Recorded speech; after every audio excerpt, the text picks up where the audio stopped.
नमस्कार प्यारे साथियों। एक वीडियो डाला था मैंने कि रिवीजन कैसे करें। उसमें मैंने ये बताया था कि 5 दिन आप पढ़ें, 2 दिन फिर उसका रिवीजन करें, फिर 5 दिन मैटर पढ़ें, फिर उनका 2 दिन रिवीजन करें। तो एक बहन है तृप्ति चौधरी जी, और उनका समर्थन जानवी देसाई जी हैं, कोई बहन, उन्होंने भी किया था कि 5 दिन में तो हम बहुत सारे टॉपिक पढ़ लेंगे, फिर 2 दिन में उनको कैसे पढ़ेंगे दोबारा। तो रिवीजन का मतलब दोबारा पढ़ना नहीं होता। रिवीजन का मतलब होता है जो मुख्य मुख्य बिंदु हैं, फास्टली जो मुख्य चीज़ें हैं उनका दोहरान करना, यानी उनको अपनी आँखों से निकालना। अब आप देखिए, आप किसी भी टॉपिक को पहली बार पढ़ते हैं तो बहुत टाइम लगता है।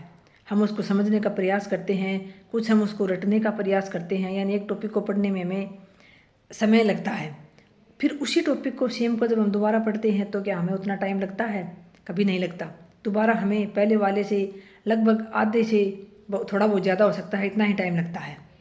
फिर अगर अब मैं आपको रिवीजन के लिए कह रही हूँ, आपके जो परीक्षा है उसमें भी आप देखिए मार्च आ गया है, लगभग 3-3 महीने 4 महीने ज़्यादा से ज़्यादा आप लगा सकते हैं। इतने ही बचे हैं आपके फर्स्ट ग्रेड के, तो 3 ही महीने बचे हैं। तो इसमें आपको मैं ये मान के चल रही हूँ कि आपने अपने सिलेबस को कम से कम 2 से 3 बार अच्छे से पढ़ लिया है।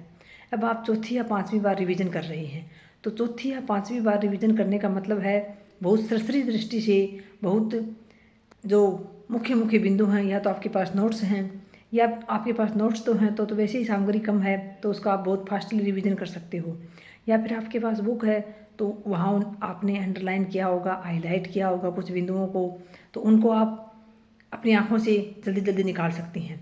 तो आपको कोशिश करनी होगी। अब आप 5 दिन पढ़ोगे और फिर ये सोचोगे 2 दिन में मैं उन्हीं बिंदुओं को दोबारा पढ़ूँ, तो पढ़ने का मतलब रिवीजन करना नहीं होता साथियों। रिवीजन करने का मतलब होता है सरसरी निगाह से सब मुख्य बिंदुओं को आँखों से निकालते जाना फटाफट।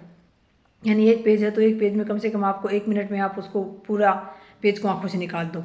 तो इस प्रकार से अगर आप करोगे तो आप 5 दिन पढ़े हुए को 2 दिन में आराम से आप रिवीजन कर सकते हैं। या फिर मैंने ऐसे कहा था कि महीने में 20 दिन पढ़िए, फिर 10 दिन उन्हीं चीज़ों को दोबारा रिवाइज कीजिए। अब आपने सिलेबस को पढ़ लिया है और अब बचे हुए समय में आप जितना ज़्यादा अपने सिलेबस को आँखों से निकालोगे, जितना ज़्यादा आप अपनी सामग्री सीमित रखोगे, रिवाइज करोगे जितना ज़्यादा, वही आपके लिए कारगर साबित होगा, वही आपकी सफलता में अहम भूमिका निभाएगा। अब उम्मीद करती हूँ आपका संशय दूर होगा और आप रिवीजन पर ध्यान देंगे। बचे हुए समय में जितना ज़्यादा संभव हो अपना रिवीजन कीजिए, निश्चित रूप से आपको सफलता मिलेगी। बहुत बहुत आभार। नमस्कार। जय श्री राम।